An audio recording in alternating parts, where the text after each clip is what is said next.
මෙච්චර ප්‍රාතිහාර පාලත් රජතුමාගේ හිත පහදින්නේ. එතන හිටපු ශ්‍රද්ධාවන්ත ඇමතියෙක් කිව්වා රජතුමනි ඇයි මෙච්චර මේ දළදා වහන්සිට වද දෙන්නේ? මෙච්චර ප්‍රාතිහාර පාලා ප්‍රසාද මාත්‍රයක් ඇති වෙන්නේ නැත්නම් ඔහුගේ නුවණින් ඇති ඵලය මොකද්ද? රජතුමනි පස්මරුන් දිනපු දේවාති දේව උත්තම දළදා වහන්සේ ගැන හිත පහදවා ගන්න. රජතුමා තීරණය කළා තෙරුවන් සරණ යන්න. දළදා වහන්සේ දෙස බලාගෙන රජතුමා කියනවා දැන් දළදා වහන්සේ කොහෙද ඉන්නේ?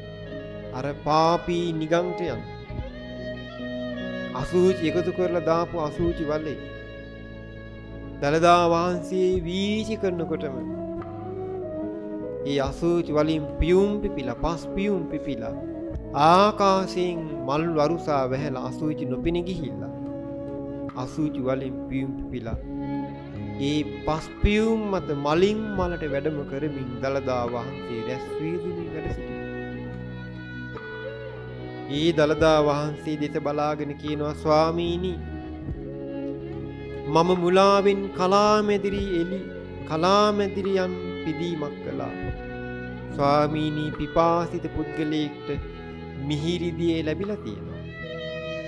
නමුත් ස්වාමීනි මුහුදු දිය බොන්න හදනවා වගේ වැඩක් තමයි මම කළේ. බුදුරජාණන් වහන්සේ අතහැරලා දාලා අනේ මං නිගණ්ඨයෝ සරණ ගියා. අනේ ස්වාමීනි මම ජීවත් වුණ කැමතිවද විසක් කාපු කෙනෙක් වගේ අසරණ වෙලා ඉන්නේ. විසිතුරු සපුමල් දාම ඉවත් කළ සර්පකුණක් දාගත්තා වගේ වැඩක් තමයි මං කරගත්තේ. මෙච්චර කාලයක් මම බුදුරජාණන් වහන්සේ අතහැරලා මේ හිස් දහමක් සරණ ගියා. මිසදිටුවන් සරණ ගියා.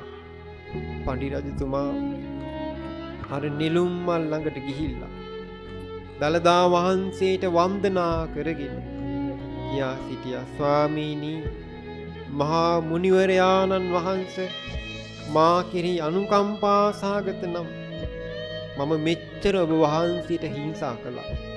ඒත් මං අහලා තිනවා මහා මුනිවරයන් වහන්සේ මහා කාරුණිකයි කියලා. ඒක සත්‍යයක් නම් ස්වාමීනි මට සමාව දෙනසේක්වා. ඉතින් මං කෙරෙහි අනුකම්පාවක් තිබෙනවා නම් ස්වාමීනි දළදා වහන්සේ මාගේ හිස මතට වඩිනසේක්වා කියලා ආරාධනා කළා. බලන්න පින්වත්නි ඉදා භාග්‍යවතුන් වහන්සේ තමන්ව ඝාතනය කරන්න පැමිණි දේවදත්තට අනුකම්පා කළා. මිනිමරුවන්ට අනුකම්පා කළා. උන්වහන්සේ මහා කරුණාවෙන් ඒ සැමට පිහිට වුණා. ඒ සියලු දිනාට දෙසූ බස් රැඳුනේ දළදා වහන්සේලාගේ ස්පර්ශ වුණේ. ඉතින් ඒ දළදා වහන්සේම මේ ප්‍රාතිහාර කරන්නේ. මහා කාරුණික බුදුරජාණන් වහන්සේගේ කරුණාව ඒකාන්තිම සත්‍යයක්මයි. එදා තිබුණ කරුණාව අදත් තිබෙනවා යයි ඔප්පු කරමින් පින්වතුනි දළදා වහන්සේ සුදු බුදු රැස් ධාරා විහිදුවමින් එදා මේ ඒ ෂණයේ ආකාශයට පැන නැගිලා චන්ද්‍ර රේඛාවක්සේ රැස් ධාරා විහිදුවමින් පඬි රජතුමාගේ සිරසට වැදියා. රජතුමා අප්‍රමාණ ප්‍රීතියටපත් වෙලා සාදුකාර දෙන්න පටන් ගත්තා. නිරිඳුන් සතුටින් සාදු කියනවා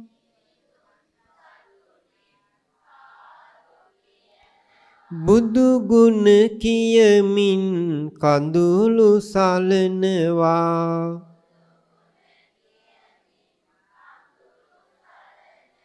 සිරසට දළදා සමිඳු වඩිනවා.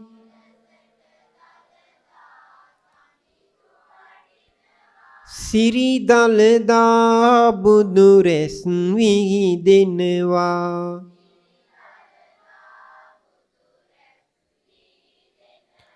දැසට තුටු කඳුලැලි නන්වනවා.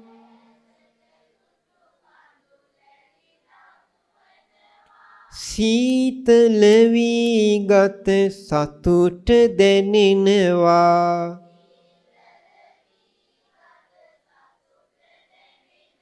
බුදුරැස් විහිදී එළිය වැටෙනවා.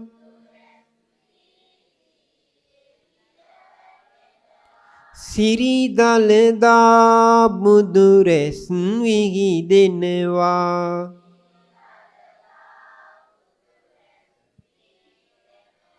සම්බුදු සමිඳුගේ ගුණ විහිදෙනවා.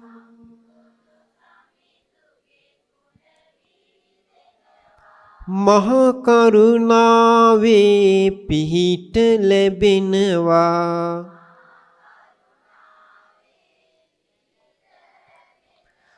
සාදු සාදු බුදුරැස් විහිදෙනවා.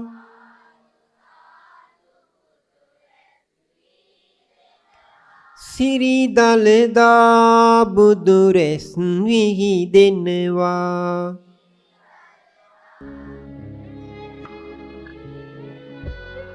ඒ විලාවේ පස්වන ප්‍රීතියෙන් පිනා ගියා පඬි මහරජතුමා.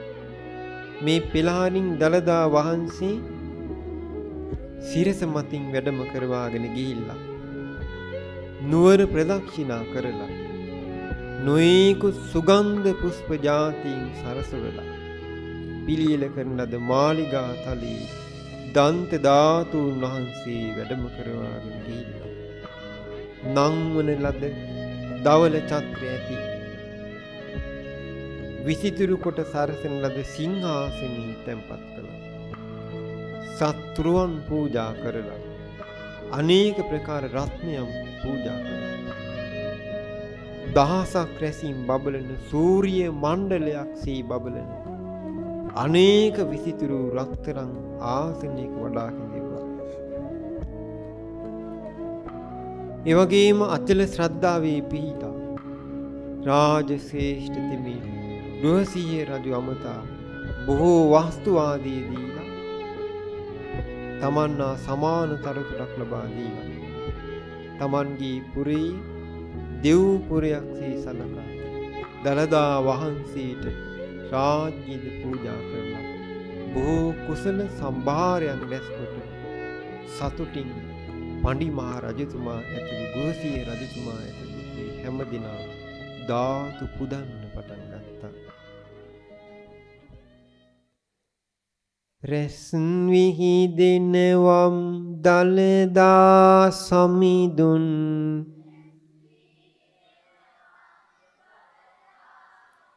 රජුගේ සිරසේ වැඩ ඉන්නේ නිම්නති සතුටින් සාදුකාරදී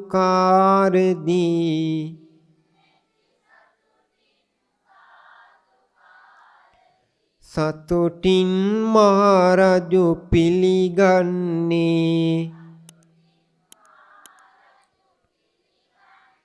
නේක පුෂ්පගෙන මාවත සරසා රාජමෙදුරටයි වැඩමන්නේ සාදු සාදු වේ දළදා සමිඳුන්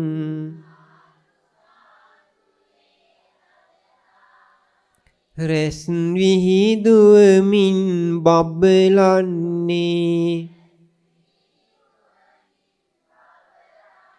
රනින් රිදී මුතු මැණික් වලින්නේ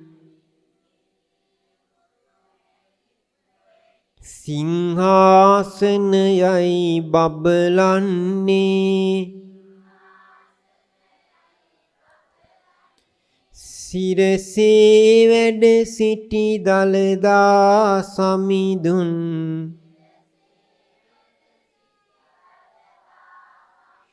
සිංහාසනයට වැඩමන්නේ දෑත නළලේ බැඳ සාදුකාරදී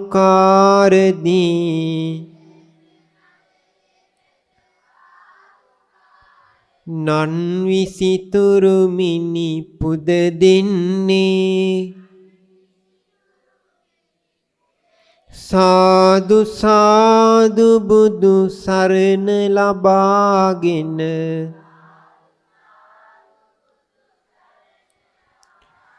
පිං ඇතියේ රජු සැනසෙන්නේ